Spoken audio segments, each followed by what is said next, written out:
Lesson 3 हुर्फी अल्फाज। अस्सलाम वालेकुम प्यारे बच्चों, आज मैं उर्दू का सबक 3 हुर्फी अल्फाज लेकर हाजिर हुई हूँ। यानी 3 हुरूफ को जोड़कर जो लफ्ज बनाए जाते हैं, जैसे शाम, नाम, कान।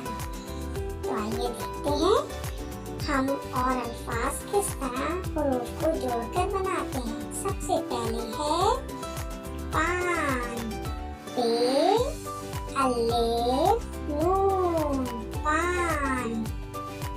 वतन, वतन कोई भी हो यानी मुल्क, वाओ तोए नून, वतन।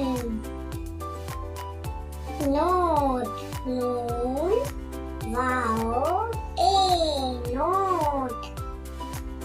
नाक, नून अलिफ ता, नाक। दाल, दाल अलिफ लाम, दाल। देखा आपने? चले प्यारे बच्चों, अब हम अपने सबक को दोहराएंगे।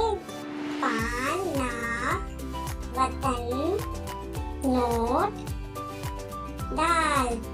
यकीनन आपको ये सबक याद हो गया होगा और ये वीडियो भी पसंद आई होगी। तो मज़ीद मेरी वीडियो को लाइक करें, सब्सक्राइब करें, शेयर करें। अल्लाह हाफिज़।